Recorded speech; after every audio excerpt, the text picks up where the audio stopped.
Dunia sempat menahan napas, tapi perang besar antara Amerika Serikat dan Iran akhirnya batal terjadi. Gimana ceritanya deeskalasi yang super dramatis ini bisa terjadi? Kita akan bedah sekarang. Oke, coba kita lihat ini. Di satu sisi ada ancaman serangan dahsyat ke Iran. Tiba-tiba hasilnya malah kesepakatan gencatan senjata selama 2 pekan. Kok bisa? Gimana caranya kita pindah dari titik A yang super tegang ke titik B yang damai secepat ini? Nah, ini yang menarik untuk kita urai bareng-bareng.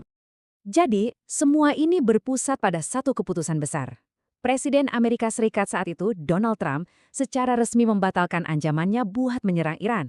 Bayangkan, tombol serangan udah hampir ditekan, tapi tiba-tiba dibatalkan. Ini momen yang sangat menegangkan. Dan ini yang bikin merinding. Coba lihat betapa tipisnya batas antara perang dan damai. Awalnya, ada ancaman buat menyerang target-target sipil. Lalu, suasana makin panas, tinggal 2 jam lagi sebelum batas waktu. Dan, di menit-menit terakhir, serangan dibatalkan. Sebuah keputusan yang benar-benar mengubah segalanya. Terus, apa sih yang bikin Trump berubah pikiran? Apa dealnya? Ternyata, ada 2 syarat utama yang diajukan. Pertama, Iran harus setuju untuk melakukan gencatan senjata selama 2 minggu. Dan yang kedua, Selat Hormuz, jalur pelayaran yang super strategis itu, harus dibuka kembali. Cukup jelas ya? Tapi, jangan salah, ceritanya nggak berhenti di situ. Ini bukan cuma Amerika yang kasih syarat. Iran ternyata punya jawaban yang lebih dari sekedar, oke, setuju. Mereka datang dengan proposal perdamaian mereka sendiri, yang isinya jauh lebih luas. Nah, ini dia yang makin seru. 10. Bukan 1 atau 2, tapi 10 poin dalam proposal perdamaian yang diajukan Iran. Angka ini penting banget karena ini nunjukin kalau Teheran nggak cuma mau istirahat perang sebentar, mereka beneran mau cari solusi jangka panjang.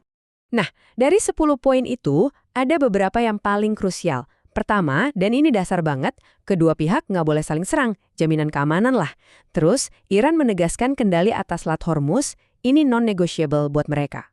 Lalu mereka minta semua sanksi ekonomi yang berat itu dicabut, dan yang paling wah, mereka minta pasukan Amerika cabut sepenuhnya dari kawasan itu. Permintaan yang besar kan? Oke, sekarang mari kita geser fokusnya sebentar. Gimana dengan orang-orang biasa di Iran? Reaksi mereka itu seperti roller coaster emosi. Dari yang awalnya siap melawan, sampai akhirnya bisa bernapas lega dengan hati-hati.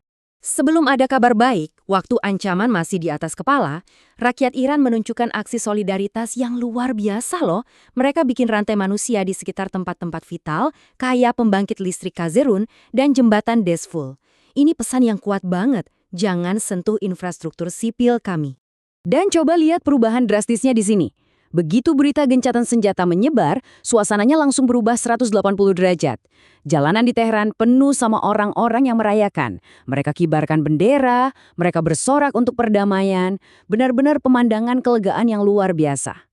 Tapi, di tengah semua perayaan itu, ada satu catatan penting yang nggak boleh kita lupakan. TV pemerintah Iran merilis pernyataan resmi, dan ini kutipannya.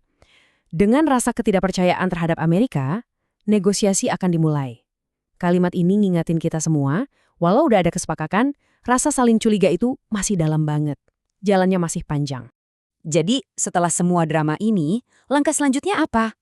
Nah, fase berikutnya udah disiapkan. Perundingan formal akan dimulai.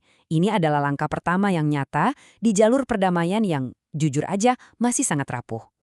Langkah-langkahnya udah cukup jelas nih. Pertama, negosiasinya bakal diadakan di Islamabad, Pakistan. Kapan?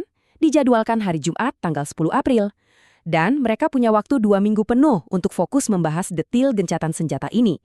Dan semua ini membawa kita ke pertanyaan besar di akhir.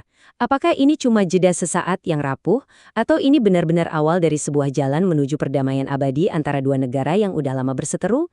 Ya, cuma waktu yang bisa menjawabnya.